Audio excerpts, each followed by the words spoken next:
Hey, welcome everybody. It's Mike Montague here, Vice President of Online Learning at Sandler Training, and we have two special guests today. Hamish Knox is the author of Accountability the Sandler Way, a book on accountability here for us at Sandler. It's been one of our bestsellers since it came out. And Haley Aro. Haley is one of the co-creators of SalesAccountability.com, a new app this year from Sandler Training that helps you measure behavior. And so this webinar will be all about sales accountability. How do you become your sales team's GPS for success? And I guess before we get too much further, I should tell you who we are here at Sandler Training. If this is your first event with us, we are the world's largest sales training company with over 250 locations around the world in like 31 countries and 17 different languages. And we specialize in sales management, leadership, and customer service training for companies. I always say that we do two things, how to communicate and how to succeed. And so communication skills and having difficult conversations are important in sales, management, and customer service. But also those success principles that nobody ever teaches but expects you to know, like holding people accountable that we're talking about today, goal setting, time management, things like that to make sure that you know how to succeed. Those are the things that we specialize in. I've been with Sandler Training a long time, and I am in charge of our online learning, which is at learn.sandler.com. You can check out a free demo and check out recordings like this one of awesome free educational events that we do at sandler.com/sell.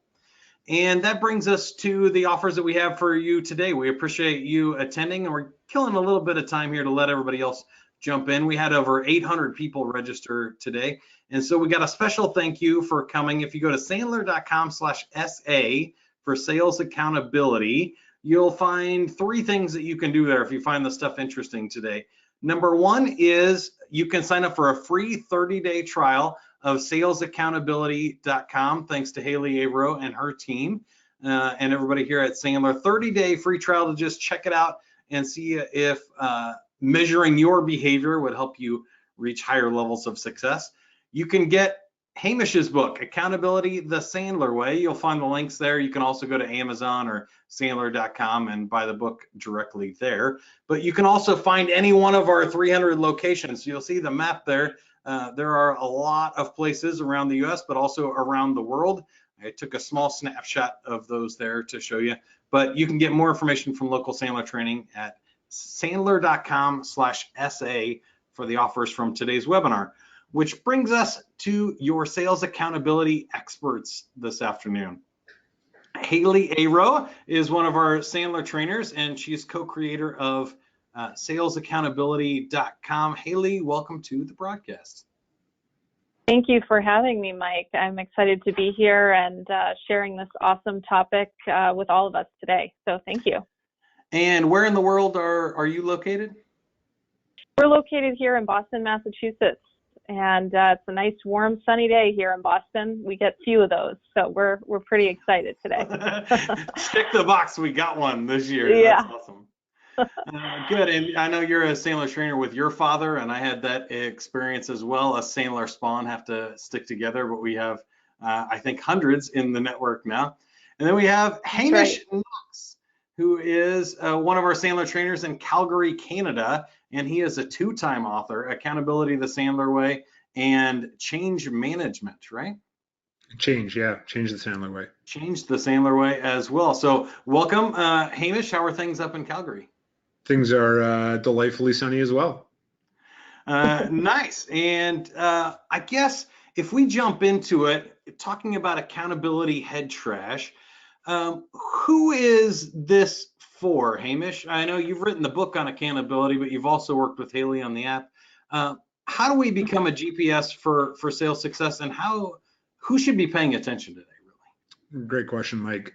Really, it's anyone who's leading a team. Obviously, Sandler focuses on sales leadership, customer care, but if you are leading people, you eventually have to hold them accountable. Otherwise, you don't need to lead people. You just go do it yourself, and we really don't have time to do that. That's why we're in a leadership role. So if you are leading people in any capacity, I would strongly recommend that you pay attention to what we're talking about today.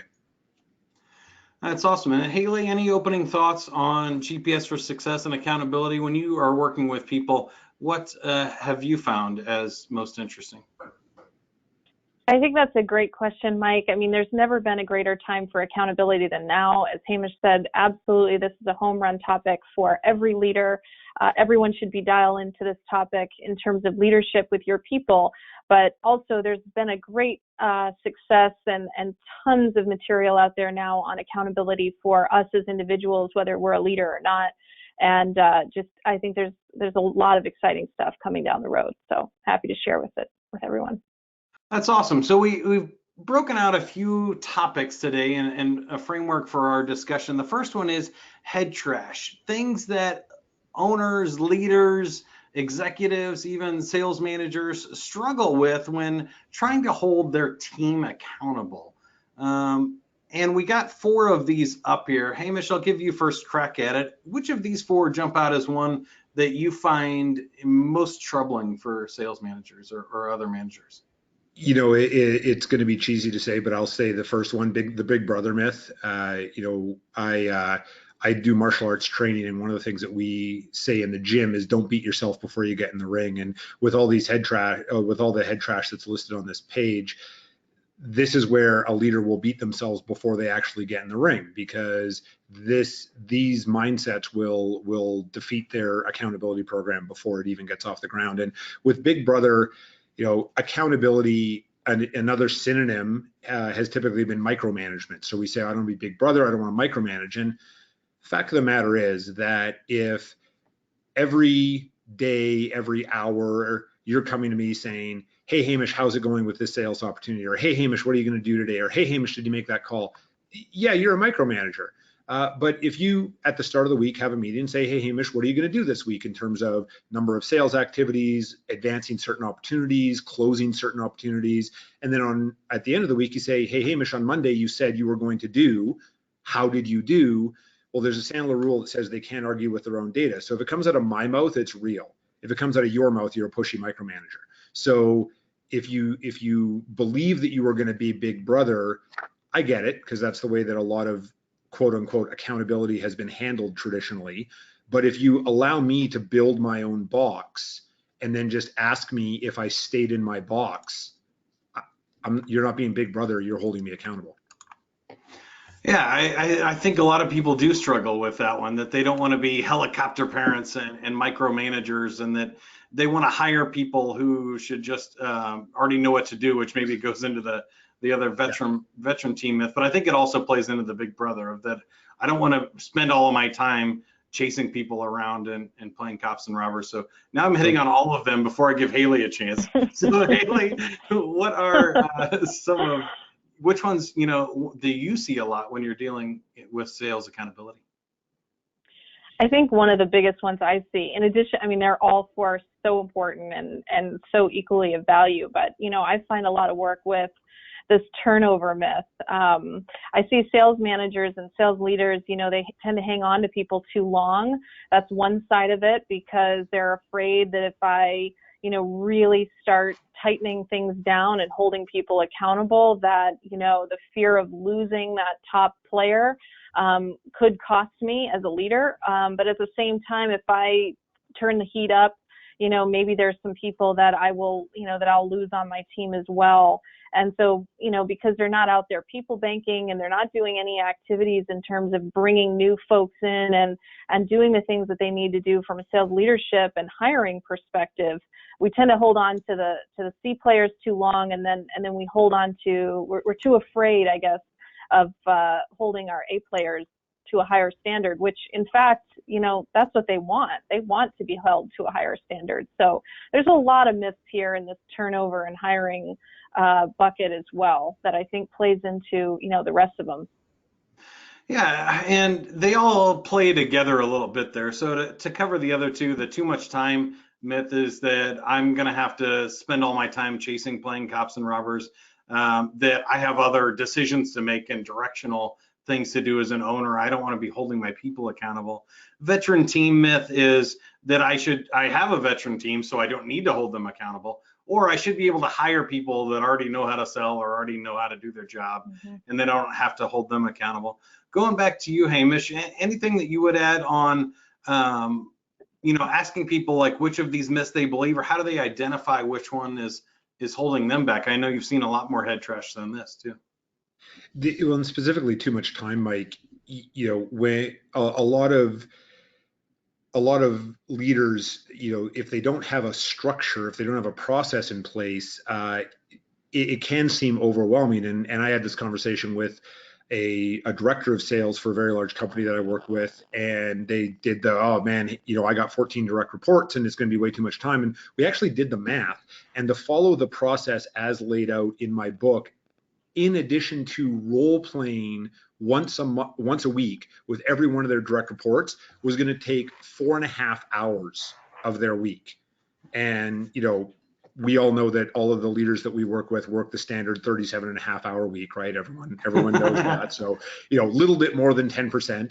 But really, when they did the math and then they locked it in their calendar and they were accountable to themselves, that's another area that gets really scary. Is if I have to hold people accountable, that means I have to be accountable, because human beings are animals, and animals have no capacity to process language. And so the leader could be saying as much as they want about accountability, but if their behavior does not match their words, the team's going to pay more attention to the behavior than to the words.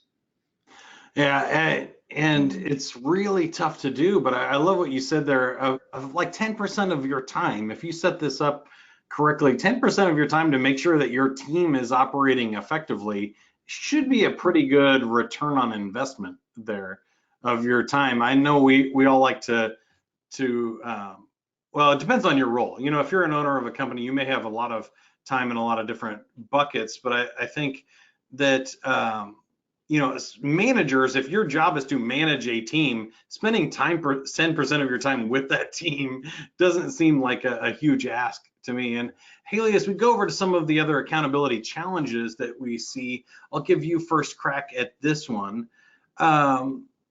Why do you think accountability programs fail, or what are some of these reasons to not do accountability that you think are most important?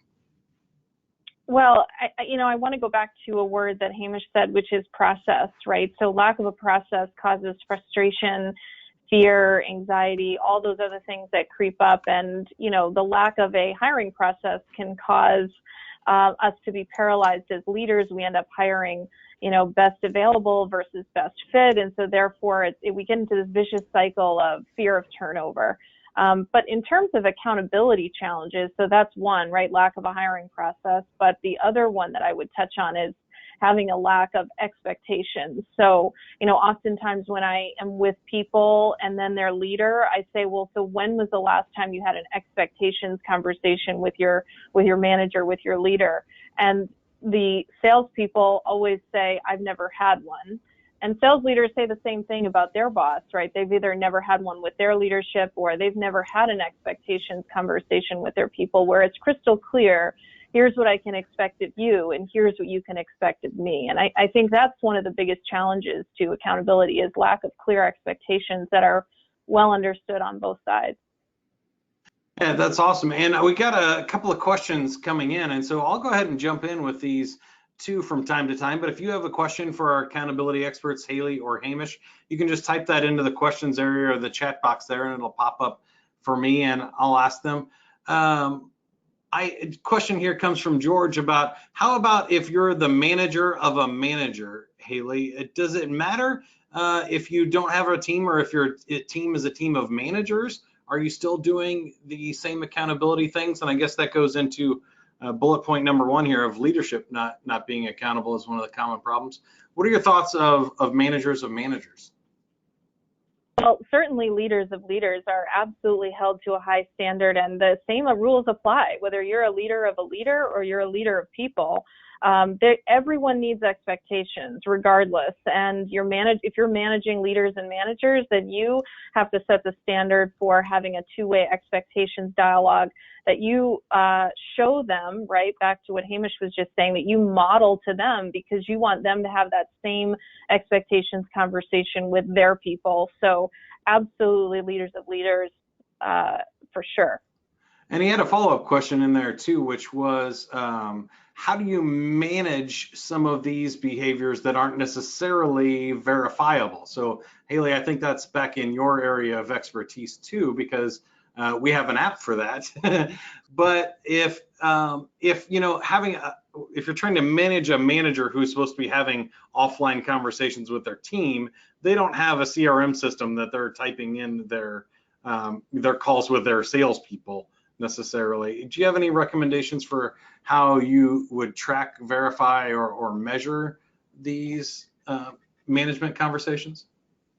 Well, absolutely. Yeah, we have an app for that. Absolutely. But I think the more important piece of it is, for those of you that are managing leaders, you need to have a clear roadmap of what are the behaviors that you want your leaders doing. So let's take, that turnover piece, for example, in hiring.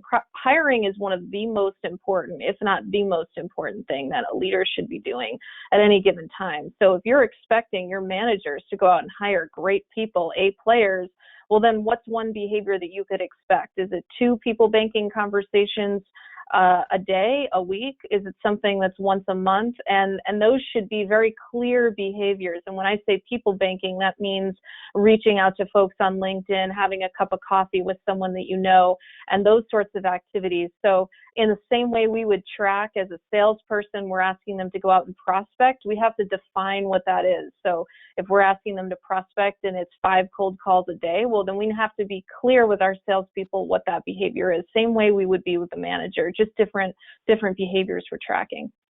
Yeah, that makes a lot of sense. Now, Hamish, I'll give you a crack at number 2 here, accountability challenges. Anyone on this screen, or we have another screen continued here of common accountability challenges, which ones jump out to you?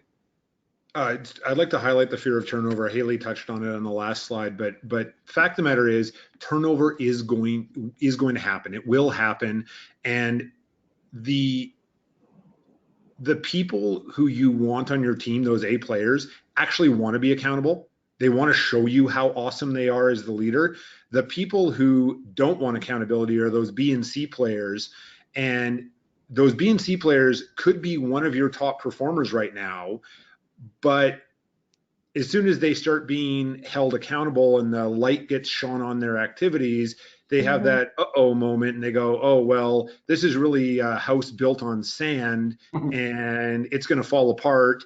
And what typically happens within the sales context is one of those people says, Mike, listen, man, I don't need this accountability stuff. Look how much business I'm closing. And then as soon as the closing stops happening, they go, Mike, look how busy I am. I'm doing stuff. Don't worry about it, man. So taking away that fear of turnover, because as a manager, the fear is, well, I'm going to have to do their job as well as do my job, and I don't have time to do my job, much less do their job. So having those people banking conversations and acknowledging that you are going to have turnover, accepting it, and being proactive in having a bench strength to replace those people who will turn over, oftentimes mitigates that failure of accountability programs and that fear that even starts them from getting off the ground. Yeah, I think that's huge. And turnover is a tricky one. Like Haley mentioned earlier, no turnover can be a bad thing. Too much turnover can be a bad thing. But you want a healthy cycle of people either moving up and performing better and being promoted out of your team, or not cutting the mustard, getting moved on to a different type of position and upgrading with some new players. And then the one we didn't touch on, Hamish, is creative avoidance. I have talked with you about this before. I'm particularly good at it. So what does creative avoidance mean, and how can you look for this in your team? So creative avoidance is doing things that it's busy work. The easiest way to define it would be busy work. So if your expectation of me is I am having 6 meetings with net new prospects a week, 6 people I've never met with before. Well, that may not be in my comfort zone. So instead, I may end up having 2 meetings with net new prospects, but I have 10 meetings with current clients. And I get to say, hey, boss, look, I'm meeting with current clients, I'm supporting the business, but I'm avoiding the actual accountability. So it makes me look like I'm doing something that's positive when I'm actually avoiding the expectations that you've set for me. And sometimes it happens unconsciously, right? I know we've all run into that, but you go on LinkedIn to look up a prospect, and 30 minutes later, you're looking at cat videos or sports bloopers, and you're not looking up prospects anymore. And we all want to feel comfortable and feel productive. I know I mentioned before that, I can start answering email at 8 o'clock in the morning and not finish answering email until 5, and do a lot of activity, but not do anything that was actually on my goals list for the day. And as we move to our second page of excuses or challenges here, Haley, I'll go back to you. Which of these 3 are most interesting to you, or how do you deal with some of these challenges? I think the most interesting, well, they all are, but if I had to pick one, it's probably the unclear behaviors and actions of teams. And that's not just for salespeople and sales leaders. Anybody should be held, and everybody should be held to an accountability standard where we know what people are doing every day. I mean, if I were to ask a manager right now or a leader, what are your salespeople doing today? A lot of what I would get was, well, they're out having meetings, or, I think they're doing some good things, and, they're busy. But my question is, busy doing what? And are they doing the right kinds of activities that are leading to the results that we want or not? And I think sometimes we as leaders think that what we're saying to someone is clear. We'll go prospect. Well, but what does that mean? Should I be on the phone? Should I be networking? When I'm out networking, who should I be talking to? And are those activities leading anywhere? I think sometimes we have people in the wrong buckets too. We're asking people to go do attain, meaning new business type activities, when really they're better at doing some expansion type behaviors where they're working with existing customers and expanding the business. So there's a lot of science in here in terms of behaviors and actions, but that's one that we got to double down on as leaders.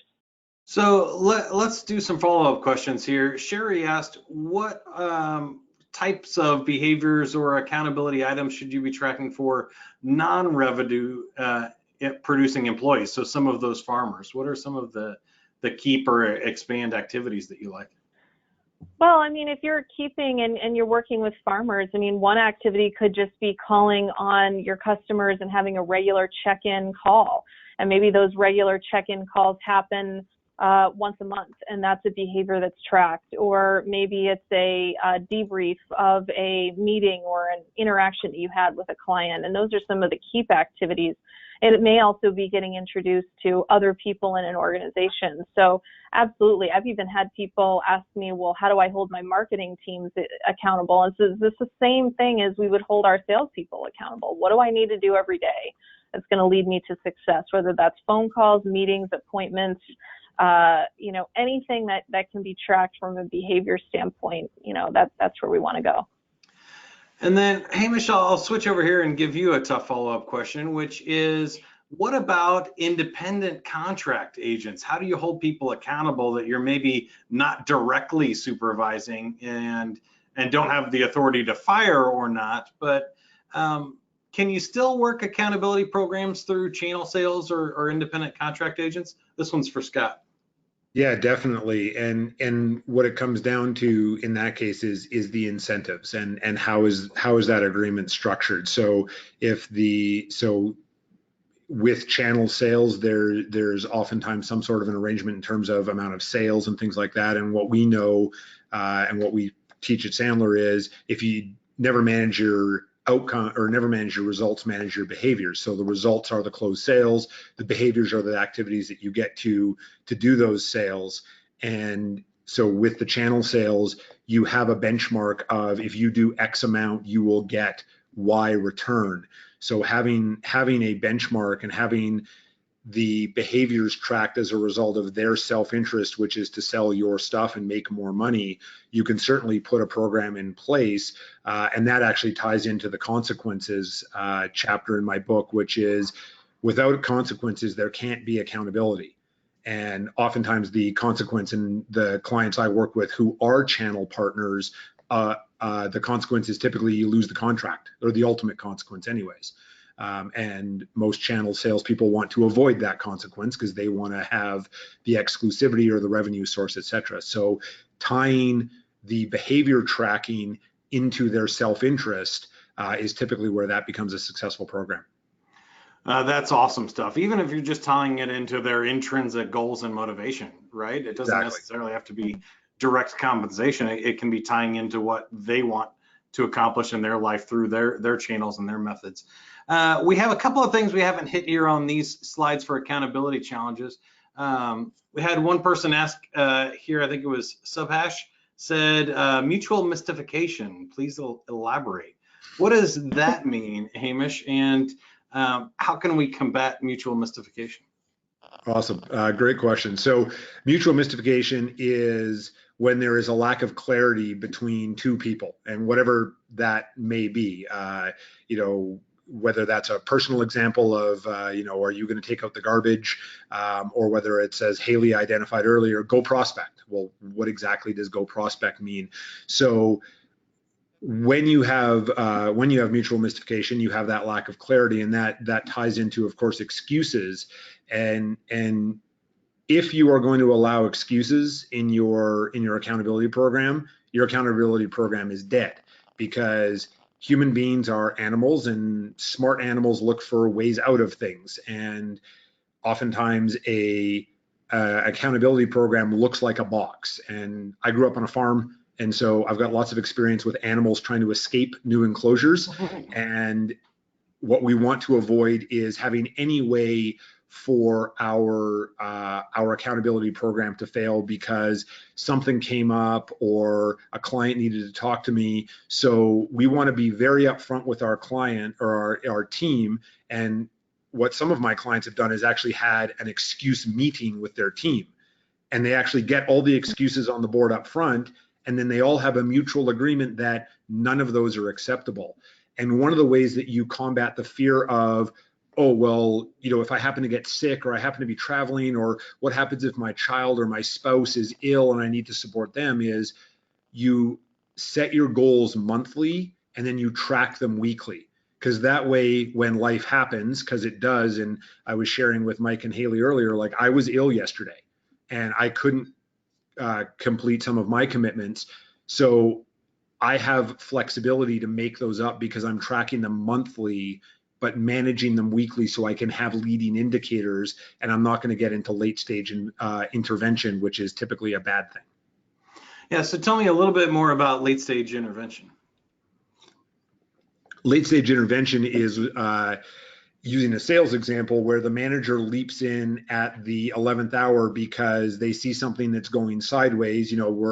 We're at week 10 of 12 and a quarter, and the sales rep is at 79% of their target, and the manager jumps in saying, well, how are you going to get up to 100%? Well, the fact of the matter is that unless you're highly transactional and you can pick up the phone and close sales in a 15-minute phone call, you're probably not going to get even close to 100%. So if we have these leading indicators and we're doing the weekly check-ins to say, well, Hamish, you're at, week 3 of 12 and you're only 25% of your target, how are you going to make these things up? We could be better prepared to not have our reps feel a lot of pressure and be more motivated to succeed, but also we can have a better expectation of what's really going to happen in the quarter as opposed to what we hope is going to happen in the quarter. That's great. So I want to move on. Our next, half hour here, we're going to be talking about the accountability process and how we do this right. But there are a couple of challenges that came up here in the questions. The first one for you, Haley, would be, I think really, again, plays into the salesaccountability.com app. But Bruce asks, when tracking and understanding sales team activity, how do you obtain a clear picture of what the activity is without micromanaging them and asking them all of the time? So any tips on how we manage activity without being a micromanager? Well, there's a lot of pieces to that puzzle. I think the first one is understanding why people come to work, right? People come to work for their own reasons. So first, helping to understand what the salesperson is wanting to accomplish in this case, what their goals are, what their personal and professional goals are, and then helping them outline a plan to achieve those things. And I think the recommendation in terms of behavior is splitting out some activity in things that you want to keep doing and things that you want to do to keep certain customers. Then there are some activities that you want to do that are focused purely on attain. And again, you may have salespeople in different roles, but this is just keeping it nice and generic. You may have them doing some activities that are centered around recapture, going after old business, people that used to do business with you that aren't doing business with you currently, and then expansion.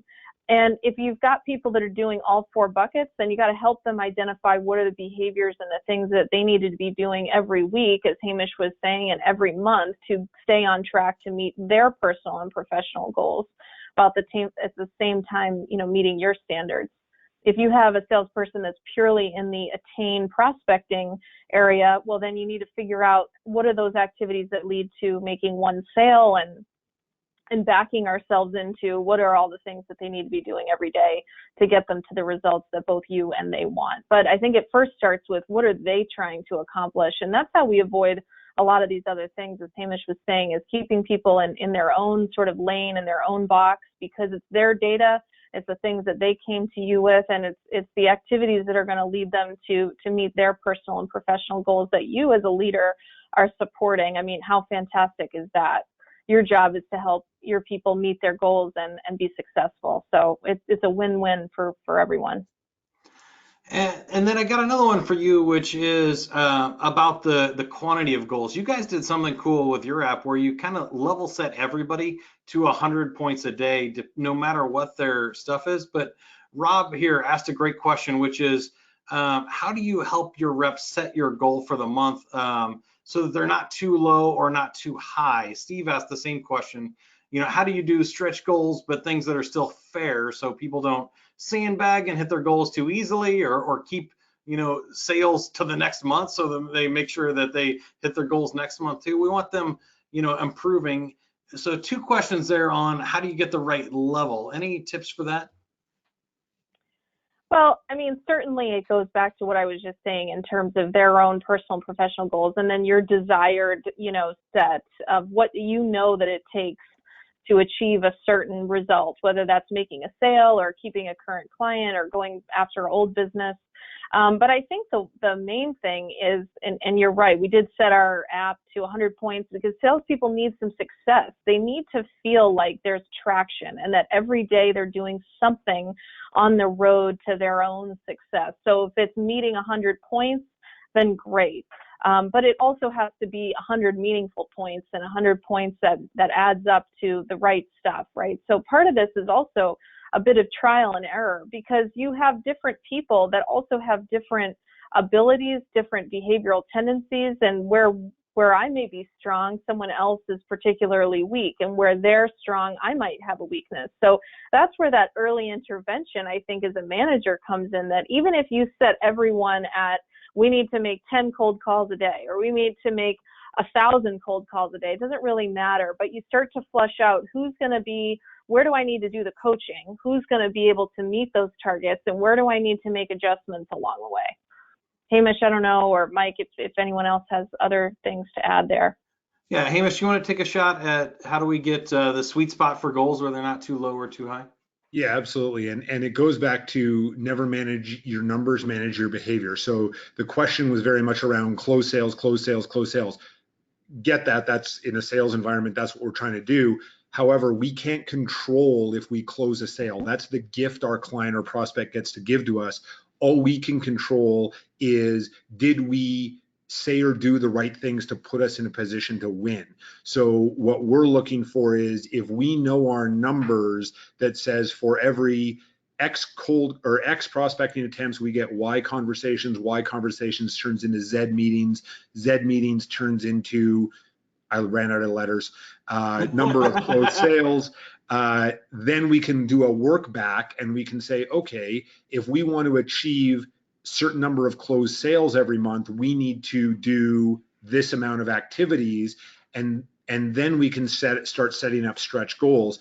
And what I would suggest in terms of the stretch goals is, don't make my mistake and don't just double whatever you did before, because that's what I've done in the past and it doesn't usually work out very well. 10% higher, or maybe one more prospecting call or one more meeting, and see how far your people can stretch, build over time. And then what you'll also do, especially on the app, is you'll get a benchmark in terms of what your team is capable of. And then from there, when you're onboarding new reps, you can say to your new rep, this is average, this is what top performers do. Where do you want to be? And then they have a goal to shoot for as well. Yeah, I think that's great. George just chimed in, what if you don't have numbers yet? And that's the thing, is just start tracking and to find your benchmark, right? Yeah, and what I encourage in the book, and what I encourage all my clients to do is, if you don't know, and that's fair, I've spoken with very, very few companies who actually know their behavior numbers. They know their sales numbers, but not their behavior numbers. Is for 30 days, all you do is track your activities. Track your number of prospecting attempts, whether that's cold calls, networking, etc. Track the number of conversations you get, track the number of discovery meetings you get, number of proposals, and all you're looking for is a benchmark, because you're probably doing pretty well already, but get a benchmark, because if you don't get a benchmark, you might as well just spin a giant wheel, and whatever it lands on, that's your number. I think that's great. Hamish, I got one more specifically for you, since you wrote Change the Sandler Way. We had a question here from Bill, who says, coming from the perspective of process improvement team within a large organization, what are some of the best practices or actions to take in affecting change? How do we make sure that this message of something new happening, this new accountability program, gets out amongst the noise of other stuff, and then making sure it sticks? I know this is a whole webinar and you wrote a whole book on it, but can you give us like the 2-minute version of change management? Sure, and even I'll give you the 2-sentence. This is actually comes from another colleague of ours, who said the quickest way to kill any initiative with the sales team is to say, we're going to try this, which translates to, this too shall pass. So regardless of the change, we're talking accountability. This is the law. This is what we are doing going forward. And going back to the earlier comments that Haley and I have made about turnover, this is the inflection point where you're going to see a bunch of people jumping off the ship. So you need to be prepared for that, and you need to be prepared for the fact that some people are not going to be very happy with it. Some of those may be your top performers. So number one thing is, this is what we are doing going forward, and the implied message is, if you don't like it, please, you're maybe not a good fit here.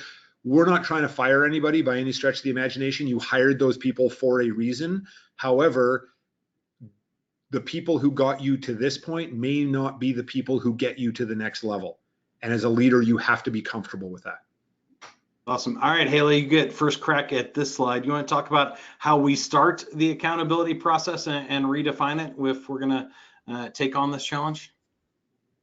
Well, I think I'll just start with number one, is that if we don't get our own selves in order, and we don't find our own behaviors and the things that we need to be doing every day as a leader, and maybe even a leader of leaders or a leader of salespeople, then we can't ask or expect our people to do that as well. So I would say, for all of the leaders that are on this phone, it starts with you. You should clearly know at a minimum what your 2 personal and 3 professional goals are at any given time, and be willing to share those with your team. Yes, I said share your personal goals with your team.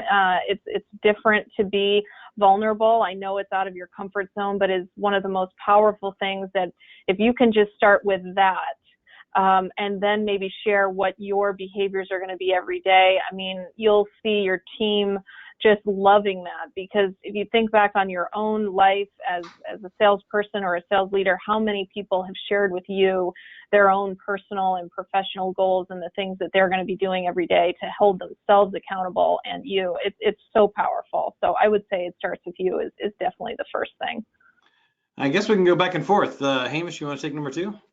Absolutely. So the accountability program is not meant to be a stick. It's not meant to be a gotcha moment. The idea is to support your people, and again, using really using any example, but sales is the easiest.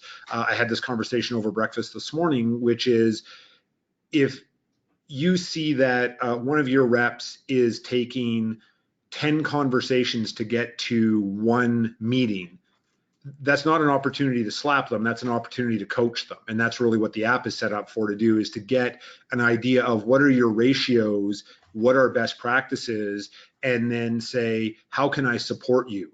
You know, is it going on sales calls, or is it listening in when you're making your calls? Is it additional training, coaching that we can provide to you? So if the premise of your accountability program is gotcha, bad idea. If the premise is, how can I lift you up? How can I support you and make you the best fill-in role name that you can be? That's what this is meant for. All right, good. And we didn't rehearse this, so if you don't like one of your numbers, we can switch too. But Haley, starting small, we've already talked about, you don't want to set a goal to, like a New Year's resolution. I'm going to lose 100 pounds and I'm going to start running a marathon every day. That doesn't work very well. But when you see people getting adoption in the salesaccountability.com app or other things, how can people start small in an accountability program? You're exactly right. I mean, starting small is like the best advice, because if we start rolling into town, as Hamish was saying, with here's going to be our big accountability program, people are going to be running for the hills. But if we start saying, all right, what's one thing that I could be doing every single day that's going to lead me back to my personal and professional goal, and helping people uncover what that is. But most people haven't had a behavior discussion, and they certainly probably haven't had that with their manager. So even as a leader, if you just said, all right, guys, my fault, guys and gals, my fault, I've said we should go out and do prospecting. I don't know if I've been very clear. What are the kinds of things that we need to do when we prospect? And you start getting people's ideas and answers around behavior, and you have this discussion to say, all right, well, where are we now and where could we be? And I think it also starts in your one-on-ones. I mean, you're right, running a marathon a day, or I'm going to lose 50 pounds in the next month. I mean, it's unrealistic. So it has to be behaviors that are realistic and attainable. And if it doesn't meet that test, then we're out of bounds. And Hamish, we already had a question here from Mark. How do we take the temperature of our A players and get buy-in from key stakeholders to see if they're unhappy or on board before we get started? Great question. And the danger with accountability programs is you actually end up alienating the A players, because they see it as punishment. They say, well, you're doing this only because you want the C's to be better and I don't have to report to you. Actually, the A players are the ones who tend to want to have the accountability, because again, they want to show how awesome they are. So it's a version of, in Sandler, we say, let's pretend, right? So when you're having your one-on-one meetings with your A players and also other stakeholders, so, talking to the operations department or the finance department or the board and saying, hey, let's pretend that we put something in place. It kind of looked like this. We'd be tracking behaviors, we'd be benchmarking, et cetera, et cetera. What do you think? What would the payoff be to the business, to your department, et cetera, et cetera? And then you can get a sense. And if it's laid out properly, very, very little feedback should be negative, because what I've learned is most leaders especially want accountability, and the A players want accountability, but they don't want to feel like you're putting handcuffs on them. So as long as your program is designed in a way that it is supportive as opposed to handcuffs, the feedback will tend to be positive, but also invite them to design it with you. So some people don't like putting stuff into CRMs. And I get it because I used to be one of those salespeople, and I had to learn. And so we need to make sure that the accountability program is built around the way that they do business. And that's one of the things that I very much appreciated when I got a preview of the salesaccountability.com is it's pushing a button. So there's no thinking behind it. It's you set everything up front, and that's very much with the accountability program. Set it up front, manage it easy. It's going to take a little bit up front to put that program in place. Once you've got it in place, it's a little gentle push every now and then to make sure it keeps working. And I think that brings us to our next step, Haley. So have you done launches here with your app or other accountability things with salespeople, even the training programs that we do? What makes an effective, all hands, all company meeting here? I think this is such an important step so that everyone, again, is on the same page, that there aren't mixed messages or people talking behind one another's backs, that this is just an all open, in the open, here's what we're doing and here's why we're doing it. I think the best thing is for the leader in terms of explaining what we're doing here with an accountability program or installing the sales accountability app is giving people the why behind the what. And I think that that's sort of the missing piece. People need to understand what's behind this. And once we make it clear that the only reason why we're doing this is to help everyone be successful, then we start to see much better traction. If it's led by here's what we're going to do and here's what you're going to do, then we've totally missed the mark. But this is why we're doing this. We're trying to help ourselves be more successful. As the leader, my job is to help everyone on this team rise and meet your own personal and professional goals, and we're all trying to accomplish that together. And that seems to be a great place to start. And then, of course, sharing your own goals with the team. Absolutely. So, Hamish, I know this one is one of your favorites, but schedule expectations and consequence meetings. You get to describe this one for us here. So the expectations, Haley's done a really excellent job of describing that already. It's really clearly defining for the individual what is their activity plan going to look like. And Sandler clients know it as a cookbook. So what does that mean? What are the activities or the behaviors, and how much of those activities or behaviors they're going to do on a monthly basis that we're going to track weekly? And then what is the consequence? And consequences have a bad rap, especially in business. It typically sounds like you're fired, which is not a good idea because you hired that person for a reason and you invested a lot of time and effort, not only finding them and bringing them on board, but also managing them to wherever you've got to. So a consequence meeting, having that with the team and asking them to define the consequences. And what we recommend is it be a bit of a ladder because life is going to happen. Everyone screws up. And we don't want our teams feeling like, well, I stepped offside once 1 week, therefore I'm on probation. No. The first time it may be, hey, Hamish, you missed your numbers for the week. What are you going to do to make it up by the end of next week? Okay, that's the consequences. I have to make it up by the end of next week. Eventually, you're going to have to get to termination, but that's going to be several steps up the ladder, and you also have to let your team move down the ladder as well. It's not like you're on super secret probation for the rest of your life. Yes, you are going to screw up, and maybe you screw up a couple of times, but you have to have a way to get back off the ladder. Otherwise, eventually someone's just going to give up because they're going to feel like they're in a hopeless situation of either, if I screw up one more time, I'm out. And we don't want that to happen. We want our people to be motivated. I love that. When I read that in your book about the consequence ladder, it made so much more sense. Whether it's your kids or your sales team or even your managers at an organization, they have to, the first consequence is a small one, then the next one is a big one. And same thing with the rewards. It's not like you hit your number one time and you win a trip to Hawaii. You got to consistently hit your numbers and reward what's going on. And then, like you said, moving up and down. I think I've been in that situation before where you feel like, okay, well, I messed up once, but now I have this permanent record that has a mark on it that, strike number 2 is going to come eventually if I work long enough for a company. So allowing people that if they hit their goals, it erases that strike, the accident forgiveness policy, which I think is great. So that I think kind of leads to number 7. I don't know if that's a very interesting one for you, Haley. So I think start from day one makes sense, that you start blank slate for everybody. It's not like, oh, by the way, you've already missed your goals, so now we're starting accountability and you're starting with 2 strikes. That wouldn't be fair. So Haley, you want to cover the recon meeting instead? Yeah, so starting from day 1 too can also have to do, I'll just go back quickly, can also have a tremendous amount of improvement when you hire a new person on the team, right? So onboarding them and getting them going from the very first moment that they're on board with you and your team, setting expectations and reviewing the consequence ladder, home run.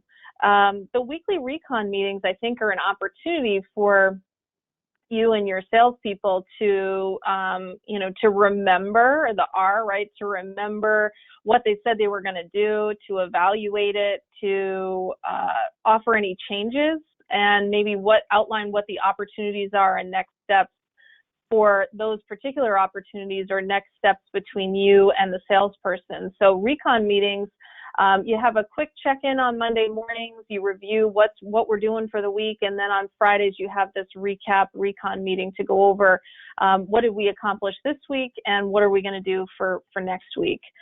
Great opportunity too to start getting into a bit of coaching and things like that. So. Love that. What I heard there is you want structure to these meetings, because you don't want to just be making it up like, hey, Hamish, what'd you sell this week? Right? That doesn't work very well for an accountability meeting. So Hamish, you want to take number 9? You did late stage intervention earlier. Sure. So talk about what good early stage intervention means. Sure, and to touch on early stage intervention and the recon, we also don't want it to be a check the box exercise. We want it to be a conversation. And if you start to feel like one of your people is coming in and saying, well, Haley, I did this and I did this and I did this, stop them, because there's something else going on, and the purpose of your accountability program is not going in the right direction. And that's where it comes in early stage intervention, is because we are setting our targets for the month, but we're having this meeting every week. By the middle of the month, you know whether or not your employee is on or off pace, and you can ask them, well, what can I do to support you? What additional tools do you need? What resources? This is, by the way, not an opportunity for them to manage up. This is an opportunity. They are accountable. They are responsible. If they need a coaching session with you or a role play session with you or something like that, great.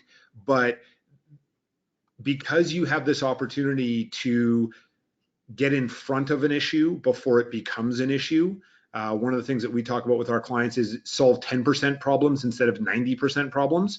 If you're solving 10% problems, you can potentially get ahead of this issue and allow them to reach their targets every month before they start getting demotivated, where it's the 3rd week of the month and they're dragging themselves into your office saying, well, I'm going to get my butt kicked today because I'm 50% of my target 75% of the way through the month, and I'm not going to make it. I'll just take my beating and go back to my desk and start searching for sales jobs once I'm done. I love that. And George gave us a wonderful compliment. He said it's the best webinar he's been on in years, but asked if we could hit recon again one more time. I'm bad at the acronyms. Hamish, you know what the recon stands for? Sure. So review the week. As Haley said, review what you said you were going to do at the beginning of the week. Evaluate scale of 1 to 10. Let them go first. By the way, some leaders like to jump in and say, I think you were an 8. And then the person's like, well, I thought I was a 9. And then now we're into a fight. What needs to change between now and next week? And even if there are 10, there's still things that can change. What are the opportunities in their pipeline? Or if it's a non-sales role, what opportunities are they working on? We talked about marketing teams earlier. And then what's coming up next week in their calendar? And that's a bit of a preview for them and for you to understand what's the conversation going to sound like next week. So that's recon in a nutshell. All right, and number 10 goes back to you, Haley, because you were a co-creator of the tool. Use some sort of tool or tracking like salesaccountability.com. You want to give us the quick explanation of what this is? Yeah, so we want to make accountability fun. Accountability should be fun because it's your pathway to meet your own goals. And I don't think there's ever been a greater time for accountability. People are begging to know what they need to do every day to be successful. And that's leaders, salespeople, marketing folks, anyone on your team People are begging to know what to do. And Sales Accountability, we created it based on that need, right? There's a lot of historical tracking stuff out there. There's CRMs to beat the band. This is meant purely to be a behavior tracker so that a salesperson, a sales leader, they know what everyone's doing all day, every day. It takes 2 minutes a day to hit your buttons, and you get 100 points for doing some really cool stuff. Your behaviors. And the sales manager can intervene early. The sales manager can send insights. You can start competitions. There's lots of fun stuff. And people are really loving this because they're beginning to see what's working and what's not, and how to make quick adjustments along the way. And I pulled it up here just so everybody could see any particular features here in the demo or anything that you think would help people understand. You get to create all of these different categories. So it's not like we say you have to do 5 prep sessions weekly. When you go through the onboarding, right, you create the behaviors that are most important to you so you can measure those leading indicators and stuff. I thought that was the coolest thing. You know, a lot of programs and stuff don't let you pick what's right for you, so they never quite fit your goals and your sales behavior. But anything else on here interesting for you? You can see, Mike, up at the top that our behaviors are tracked by care, which is those things that we need to do to keep current customers, the things that we need to do, to attain new ones. Recapture is the R stuff, and E is for expansion. And sales leaders, if you're tracking this for yourself, it's things you need to do to keep your people, things you need to do to go get some new people, which is attain and prospect, and also bring in customers if you're doing some of the selling. R is things you're doing to reinforce the principles that we're teaching, and the accountability and expand is certainly expansion into accounts and growing your teams. We also track sales behaviors and a few other things, sales goals rather here, and a few other things. But we want to keep it really simple, and just 2 minutes a day can really give you some good health check and temperature into what you're doing, and is that successful or not. Yeah, and Brian says that you don't have to make. He asked if we have to make up our goals, or do we have to come up with every goal and item. There are some starting suggestions and questions that we ask you in order to create this plan to make sure that you're going to hit your goal. Hamish, I know you've been involved in sales accountability a lot too. Any thoughts that you have or features you'd like me to show everybody so they know what's possible? No specific features, Mike. You've already given a really good preview of that. The one thing I would like to highlight, though, is the app is meant to be role agnostic. You know, so it doesn't have to be sales management, doesn't have to be a sales role.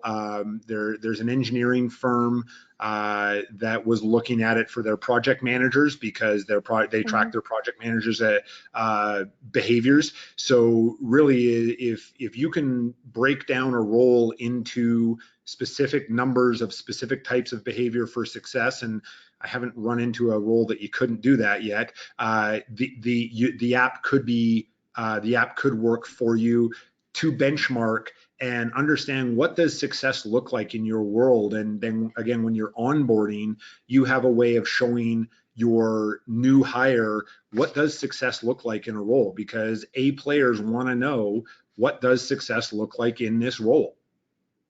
That's awesome, and some really good questions. I want to make sure that we hit. It is time for questions, but there are 3 options. If you like what you heard today, you can get Hamish's book, Accountability the Sandler Way, at Sandler.com or Amazon.com if you like the Kindle version. If you just go to Sandler.com/SA for sales accountability, you'll see all 3 of these offers. You can do a free session at one of our local training centers. You'll see the map there. There's plenty of them around, so hopefully there is one near you. And there's a free 30-day trial. So if you want to try out and see what the onboarding process is like for salesaccountability.com, just go to Sandler.com/SA, or you can go to salesaccountability.com for more information and check out the free 30-day trial. Had a lot of questions here about it. Haley, Stacy said, is there a cost or a limit to how many people you can manage with this app? I don't think there's a limit to the people, but there is a cost. Do you want to talk about that? Yeah, there is a cost to the app. There is no limit. There's no limit to the amount of people that you can have on the app. But if you go to salesaccountability.com, they are split into 3 buckets. up to 5 people, up to 10, and over 25. And then we have an enterprise situation for those people that are over 25 licenses. So check it out on salesaccountability.com. They all come with a free 30-day trial, and let us know if we can help in any way. It's awesome. Hamish, really quick, Darren asks, can a non-sales manager lead a sales team? Amen. Yes, they can. There's a case study that we have on Sandler.com for one of my clients here in Calgary. And the manager had zero sales background at all. They were an operations person, and they started working with us. And in 6 months, they increased their profit 67% or something like that. So absolutely, someone with no sales background can absolutely lead a sales team. That's awesome. We got a ton of questions here, so we're wrapping up. If you want to drop, you can certainly do that. We want to honor our time commitment, but I want to keep going with you guys because there are great questions here. Like Chris asked, what are some good examples of consequences or rewards for people not hitting their goals? Do you have a regular ladder that you recommend, either one of you? I'll take that one, Mike. So it's going to be fairly standard, and actually this is where the consequence meeting with the team comes in really handy, because your people will be harder on themselves than you will be. I've facilitated consequence meetings, and oftentimes the response to what is the consequence is, well, you should fire me. And of course the question is, if you were me, would you really want to fire you? And the answer is no. And then so we have the real conversation. Typically it's something like, number one is, how are you going to make up the numbers before the end of next week? Then step 2 is probably some sort of verbal warning. Step 3 is some sort of written warning. Then we get into, really there's 3 types of consequences. It's either time, money, or recognition. Recognition sometimes doesn't apply because oftentimes that's things like promotions or awards and whatnot, but time and money. So for our clients who are in a industry where there is like shift work or weekend work, sometimes a time consequence is, well, you have to work an extra weekend shift, or you have to stay late, or something like that. Money consequences are fairly easy. You start working back your commissions, right? For, if you're high up on the consequence ladder, instead of getting 15%, you're getting 12.5% or something along those lines.